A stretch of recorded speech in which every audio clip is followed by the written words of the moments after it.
Hey everybody, I'm Zai from Zai's Crafts and Tutorials, and today we're going to be making a chip bag from start to finish. We're going to design it, we're going to print it, and we're going to assemble it. Before we begin, I do want to say that I'm using Canva on my desktop. I downloaded it to my desktop from the App Store, but you can use this in the web browser as well. You can also use it on your phone or your tablet. It may vary just a little bit. If you need me to do a specific tutorial for those other devices, let me know and I will do that. Now let's hop on into the video. I have Canva open right here. The first thing you're going to do is come over here to create a design. We're going to go to custom size and we're going to do 11 by 8.5 inches, which will then bring you to a screen like this with a blank sheet of paper. This is a standard size piece of paper. Once we go there, we're going to come over to elements and we're going to click shapes and we're going to add a rectangle, and we're going to make this about 2.3 inches in width. So you can toggle it in and out right here, or to make it easier, we're going to go to position and then down here in advanced, we're going to type in 2.63, press enter, and now we can take this gray rectangle and snap it to the edges. We don't want it to be like this, we want it snapped, and then we can just bring this down. And now we're going to duplicate this rectangle. I'm going to use a keyboard shortcut. On an Apple, it's Command D, or you can click on your rectangle, click these three dots, and then from there click duplicate, and then we're just going to snap this rectangle to the right. For these outer two rectangles, the height does not matter. Now we can come back to elements, grab another square, and we're going to make this height about 7.52 inches, so about 7.5 inches. And then we can snap this where it's centered. You should have this T or cross showing that it's snapped to the center. We're not really too focused on the width here, so I'm just going to drag this here, drag this here. You can go ahead and snap to the rectangles if you would like. It really makes no difference. And now we're going to go ahead and come to this color panel. We're going to make these lighter two rectangles, and if you click shift while you click both of them, you'll be able to grab both of them at the same time. And we're going to make this a lighter gray. And now from here we can differentiate between our three rectangles. And here's all the measurements that I used. If you want to go ahead and screenshot that, feel free. That's how you create your template for a chip bag. Now we can go ahead and design our chip bag fairly quick. I'm gonna come to photos. You can do photos or you can do background, whichever you prefer. So I'm just gonna type in sparkles, and because everybody may not have Pro, I'm going to go ahead and click these three lines with the circles to filter this, come down to price and filter to free. And now I'm gonna come back up here where I typed in sparkles and click enter. It'll bring up all these free photos of sparkled photos. If you have a free version and you feel like this is still limiting, you can always come to Google and type in sparkle photo background, come to images, and then from here you can select one of these images by clicking right on your mouse, copying the image, coming back into Canva and pasting this image. To set this image, we're going to let that image download over here. It's uploaded. It's no blue circle over here anymore. Now we can right click this and come down and set this image as a background. If you find yourself struggling to see behind these rectangles, we can just click all of these rectangles by holding down shift, clicking on all three rectangles and bringing that transparency down. And now you can see. Now to add some elements, I typically start with my text. I'm gonna come up here to text, heading, and then we'll just type in happy birthday. Now we're gonna come up here to the font, and I already have some uploaded fonts. So say I wanted to do a SpongeBob themed chip bag, I would click this Krabby Patty regular. I got this from defont.com, but I'm just gonna stick to, again, a free font in Canva. One that I really like is Handy Casual. Okay, so there's Handy Casual, that is free. You can come in and filter these to only free font, and then you can just expand this and rearrange your text how you see fit for your chip bag. I don't like this space in between the happy and the birthday, so I'm gonna come up here to this toolbar up here and I'm gonna click these three little lines with the arrows pointing up and down for spacing. And then for line space, I'm just going to move this back a bit. It's at standard 1.4 right now, but I'm just going to move this back until I'm happy with the spacing. I don't want the words to be overlapping like that, so I want about that much space. So for me, using Handy Casual, that's about 0.98 for that line spacing, and we're not messing with letter spacing, though if you did, you would just move this either forward or backwards. The standard is 0 for this. Now when you come to this text tab over here, it does have some font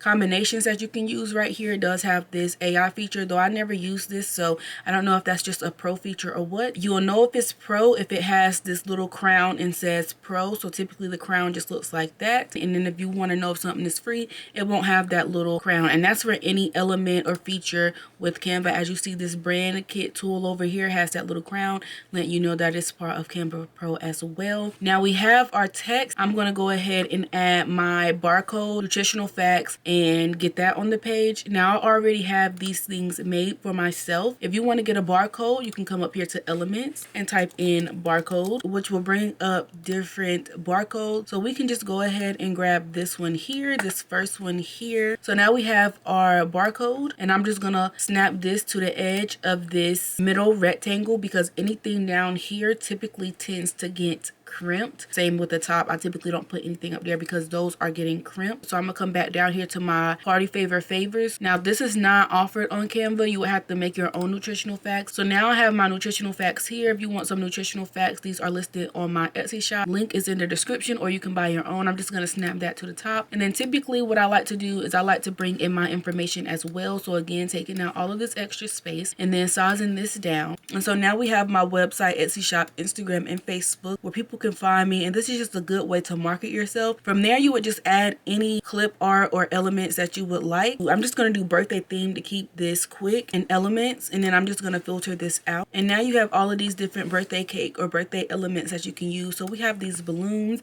and from here you would kind of just design it however you want to. I'm not going to go too much into detail because I do have a design with me video. Now we have that, and then I typically like to fill in all of these spaces. Now ideally you would want your elements or photos to match. This is watercolor and this is like a standard clip art. I will highlight some key elements here just to show you so you will know. If I wanted to upload an image, you would come over here to upload. You will click upload file, and then you could click on the image you want to upload in. Say I wanted to upload this image here in. I already have it on a transparent background, so you would just click that and then click open, and then it will load into your Canva. If you want a particular theme, say for instance I use SpongeBob as an example, we'll use that again. You can come back to Google, type in SpongeBob, and it brings you up all of these elements. Me personally, even though I pay for Canva Pro, I still like to come in and filter it to transparent background. So we'll click tools, colors, transparent background. It'll bring all of your images up with a transparent background, and then from here you can just select it, copy. So right click, copy image, and then come back into Canva, right click, paste, or you can use this shortcut, which is Command V. Say you didn't want to filter it because you are not finding the image that you're wanting with this Google filter. We can come back and do any color. Now to bring up all the image from the beginning.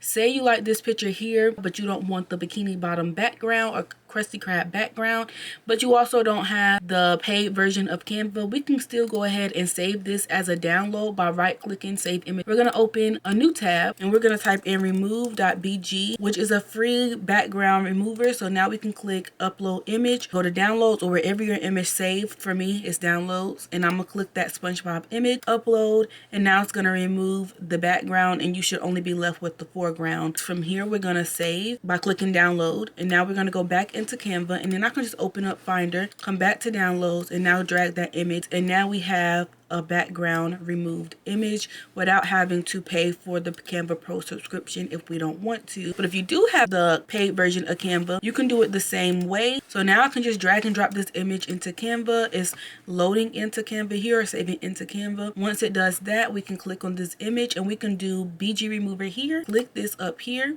It's going to do its thing, and then it's going to remove that background just like remove.bg. So now you know how to remove your background 3 different ways, and you would do the same thing if you wanted to add a photo. Click BG remove, or you can take it to remove.bg and it'll remove that background for free for you. And now you have your background removed. And here's a chip bag I created just to use as an example. Now I'm going to go ahead and show y'all how to print this so it'll come out looking like these mock-ups I created here. If you want to make your own mock-up, let me know in the comment section, and I will show you how to make your own mock-ups using Canva so you don't have to go purchase that bundle off of Etsy. So we're going to share this, download. You can do as a PNG or JPEG. I typically tend just to go PNG, download. glue. I'm gonna open that chip bag template. So here's the wrap right here, and I'm using the Canon G500 series. I'm just gonna print this on regular print paper, but when I'm making this for a customer, I use the Koala brand photo paper. My Amazon storefront is linked below, along with all of my other party favor faves. I'm gonna come down here to media and quality, and then if you were using the photo paper like I would typically be doing, you would do feed from rear tray for that photo paper,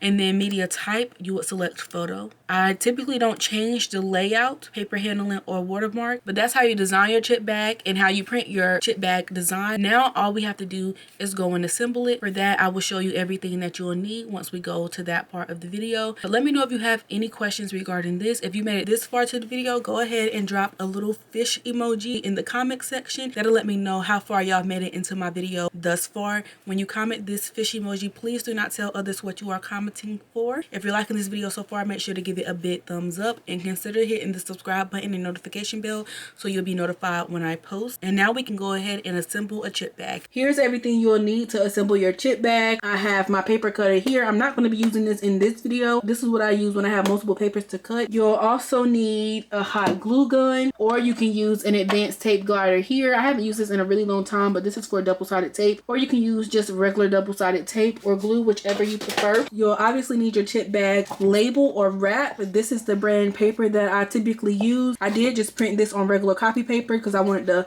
save my material, but this is the brand that I use right here. You'll need a 1 ounce bag of chips. For this video, I'm using the Crunchy Cheetos, and again, this template only fits 1 ounce chip bag, so be mindful of that. And then if you want to crimp your edges, you need a paper crimper. This is the one I'm using here. Some people like to take pinking shears, which are these fabric scissors here, to get those triangular edges. I don't personally do that on my chip bag. And then if you're not using a paper cutter, you can obviously use a pair of scissors. Everything I showed you in this video that you'll need will be linked in my party favorite faves in my Amazon storefront. I have that link down below in the description box for y'all. The first thing we're going to do to make this chip bag is to cut this white border. I know some people choose to leave theirs. I personally don't like the look of it unless it blends in with my design, and clearly here you can tell it's a white border where it didn't print edge to edge. You can go in and scale it to fit edge to edge, but I typically don't tend to do that because it will mess with the proportions and things we set when we created the design. So I'm gonna trim that white border off, leaving the left side here, and that'll be our guide to place our glue or double-sided tape, whichever you're using to make your chip bag. So I'm just gonna cut this off camera really quick. We have that all trimmed up, and it really doesn't matter if you leave the left or the right. Just leave one side to use as a guide to place your glue. You can either pre-fold this and crimp, or go ahead and put your chips in and crimp. I do it both ways. I'm gonna show you both really quick. So what I'm gonna do is I'm gonna pre-fold this, and it's okay if things come on the back like it does here. I mean, that's likely to happen, but once you put it around the bag, it may move a little bit, so that's definitely okay. I'm gonna run my scoring tool over these folds just to help crease it. And you can do this on the photo paper as well, and it won't scratch your photo paper as long as you use the correct settings. If you follow the print settings that I used earlier, then you should have no problem with your ink smudging, but you will have to use those settings for a Canon G5020. I don't know if that'll work for any other printer. To crimp my edges, I'm gonna just place it into the crimper, rotate a little bit, pull it back up, and now we have some crimped edges. Typically I don't go that far up, but it's all personal preference, and in the end it won't really matter anyway. And I'm just gonna flip it and do the same thing to the top. Now when I go to put my chip bag in here, it'll already be pre-crimped. Now we're gonna open this back up. I like to put my chips label side down, facing upright, and I'm just gonna fold this over the chips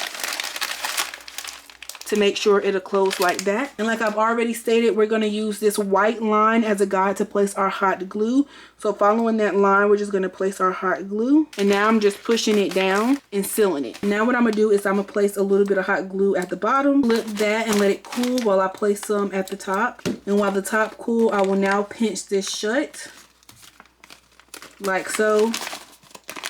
If you need to push your chip bag down a little bit, you can, and then come and pinch the top shut. And that's how you do your chip bags. And as you can see, we lost some of our crimped edges. So with these Cheetos, I'm just going to place it back in here and crimp it. It's a little bit hard with the hot glue, which is why I do it before I put the chips in there, but I want to show that it can be done while they're in the wrap. And there you have it. That's how you assemble your chip bag wrap, and it looks just like the mock-up that I showed you on Canva. And now if you want to take these and open it for a party or whatever, you would just take and tear pull your chip bags open like normal. You could leave them in here and just open them, or you could pull them out and open them. But that's how you create your chip bag wrap. And that's how you create your chip bags from start to finish. If you enjoyed this video, make sure to give it a big thumbs up. Subscribe down below. Hit the post notification bell so you don't miss when I post. And if you would like to see more videos like this or anything else, let me know down in the comment section, and I would love to make another video for you all. I'll see you in the next one. Bye.